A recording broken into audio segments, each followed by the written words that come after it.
कामगारावर नाहक त्रास दूर झालाच पाहिजे, कामगारावर नाहक त्रास दूर झालाच पाहिजे, कामगारावर नाहक त्रास दूर झालाच पाहिजे। कामगारांना बाहेर करा, कामगारांना थेट बाहेर करा, सेतू क्षेत्रामध्ये कामगारांना थेट बाहेर करा।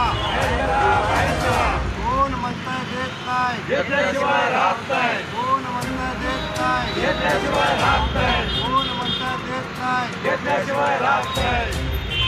शूट। नमस्कार, मी सादिक शेख। आज या ठिकाणी जनक्रांती असंघटित कामगार संघटनेच्या वतीने बांधकाम कामगार या ठिकाणी जे सावळा गोंधळ आहे या विषयावर लाक्षणिक उपोषण घेण्यात आलेलं आहे। मुळात या लाक्षणिक उपोषणाचा विषय असा होता की सोलापूर शहरातील सहाय्यक कामगार आयुक्त यांच्या अंडरटेकिंगमध्ये सोलापूरच्या अनेक तालुक्यामध्ये जे कामगारांसाठी सेतू सेवा केंद्र सुरू झालेले आहे त्यामध्ये सध्या खूप मोठा सावळा गोंधळ सुरू आहे। कारण अनेक कामगार त्या ठिकाणी ज्यावेळेस आपले फॉर्म पडताळणीसाठी जातात त्या कामगारांना या सेतू सेवा केंद्रामध्ये जे कंत्राटी कामगार आहे ते नाहक त्रास देत आहे। अनेक त्रुट्या ते लावून त्यांचे फॉर्म अपूर्ण आहे असे म्हणून अनेक कामगारांची ते सेतू सेवा केंद्रामधील जे कंत्राटी कामगार आहे ते पिळवणूक करत आहे।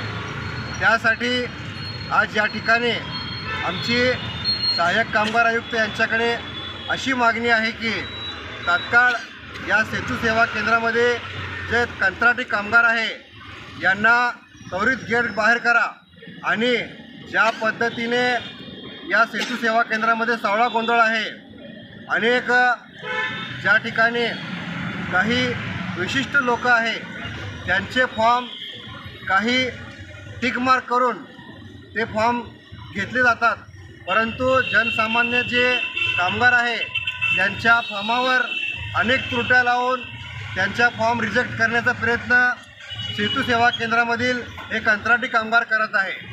जर अशाच पद्धतीने हे सेतू सेवा केंद्रामधील हे कंत्राटी कामगार करत असेल तर अनेक लवकरच जनक्रांती असंघटित कामगार संघटनेच्या वतीने आम्ही सहाय्यक कामगार आयुक्त यांच्या कार्यालयासमोर अर्धनगर आंदोलन करणार आहे। याची आपल्या चॅनलच्या माध्यमातून मी ग्वाही देतो। जय हिंद, जय महाराष्ट्र। संघटित कामगार संघटनेच्या वतीनं आज या ठिकाणी आम्ही उपोषण करत आहोत।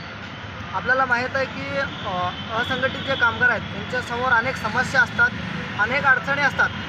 आताच आमच्या मित्रांनी सांगितल्याप्रमाणे या ठिकाणी जे कंत्राटी कामगार आहेत शासनाने चांगल्या हेतूने तालुक्यामध्ये सेवा केंद्र स्थापना केली, पण त्या सेवा केंद्रामध्ये कंत्राटी कामगारांनी जे काही आपल्या हेतूने जे चालढकल करत आहेत, कामगारांना त्रास देण्याचं काम करत आहेत, एजंटामार्फत जे आलेले कामं आहेत ते करतात, पण जे कामगार सुट्टी करून आपल्या उदरनिर्वाहाच्या पोटावर ते हे ठेवून काम सुट्टी करून जेव्हा येतात त्यांची कामं होत नाहीत।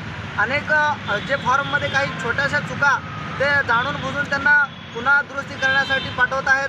अशा अनेक जे समस्या आहेत कामगारांना भेडसावत आहेत, त्यांना वेळोवेळी सुट्टी करून तिथं त्या कार्यालयामध्ये जाता येत नाही। त्यामुळे अशा अनेक गोष्टी आहेत ते थांबवण्यात यावे आणि या कंत्राटी कामगारांना तिथून हकालपट्टी करण्यात यावी अशी मागणी आमच्या जनक्रांती असंघटित कामगार संघटनेच्या वतीनं आम्ही या ठिकाणी करत आहोत। या तात्काळ या गोष्टी आयुक्त साहेबांनी या डोक्यात घ्यायला पाहिजे, नाहीतर आम्ही आंदोलनाच्या मार्फत तीव्र आंदोलन करून त्यांना हे निदर्शन आणून देऊ। नमस्कार, मी कबीर तमरे, जनक्रांती असंघटित बांधकाम कामगार संघटनेचा संस्थापक अध्यक्ष।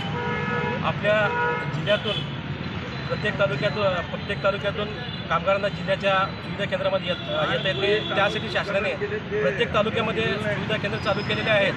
परंतु जे खरोखर कामगार आहेत त्यांनी सुविधा केंद्रामध्ये तपासणीचे फॉर्म आणले असताना सुविधा केंद्रामधील कंत्राटी कामगार जाणून बुजून त्या कामगारांना क्युऱ्या लावत आहेत आणि एजंटामार्फत जी लोक आहेत तिथे त्यांच्या कुठल्याही फॉर्मला क्युऱ्या लावत नाही ती.